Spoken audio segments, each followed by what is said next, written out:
How'd you do? Nice people, fine people, Arabian people. Yes, yes, I've met some. Rich Conaty is one of New York's legendary DJs. At a time when WFUV-FM was pioneering freeform album-oriented radio, Rich was at WFUV-AM, mining the rich history of early pop and jazz. Now heard every Sunday evening at 8 on WFUV-FM, the big broadcast is also streamed online at WFUV.org. Rich talked to ccSCOOP from his home in Hudson.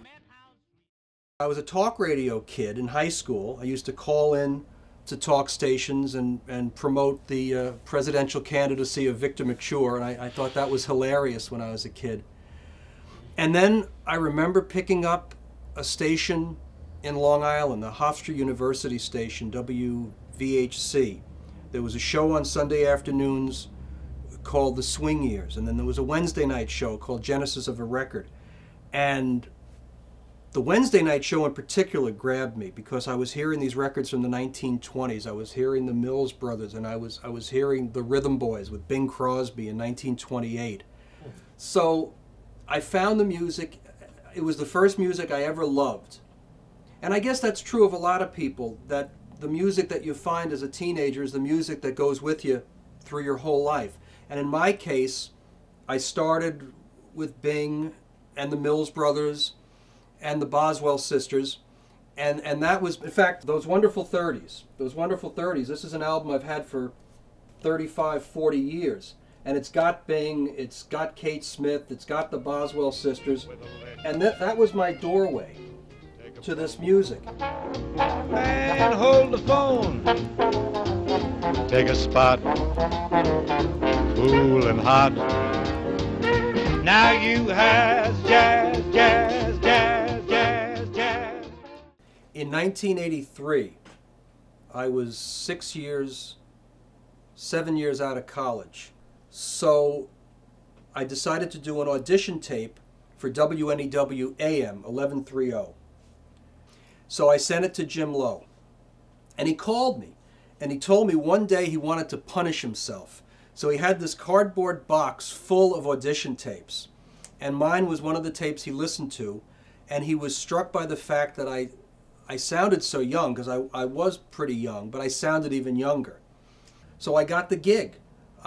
My first night I was a fill-in for Jonathan Schwartz on a Friday night. And the feedback was Jonathan was upset because I didn't mention him enough. I was filling in for Jonathan, and he said, this kid didn't say that he was filling in for me often enough. So I started picking up work at NEW. When I was at the station, 83, 84, it was the 50th anniversary of WNEW. So that was a very exciting time. The station got a lot of press, and there was a lot of backward glances which fit right into the kind of thing that I specialized in. So it was a tremendous experience to have my first break in commercial radio at the top. I had nowhere to go but down, but it was a tremendous time for me. If I was on a desert island, I'd want 2 house bands. I'd want McKinney's Cotton Pickers, which was a wonderful band that started in Detroit in the late 1920s. And then alternating would be the Ted Weems Orchestra, which was kind of a hot pop orchestra in the 20s, and then in the 1930s it became more of a sweet band. It was the band where Perry Como got his start. I love the early Ellington Orchestra.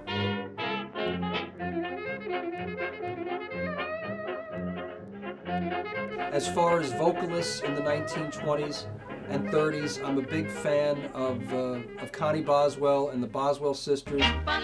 Rock and roll, yeah, rock and roll and rock away.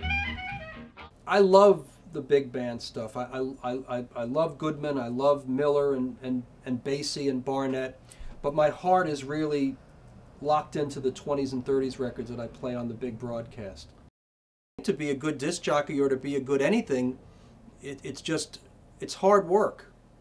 But you don't want to let that show. You don't want to let them see you sweat. But it is work, and it doesn't get easier, because the longer you do something, I think, at least for me, I have a greater appreciation for the music and for the responsibility of doing the show, and I I don't take it lightly. I have fun with it, but it's work. And you do get, if you don't get better over time, then you might want to look into another line of work. I call mine a carpet of green, you know what I mean. And while I stretch and yawn upon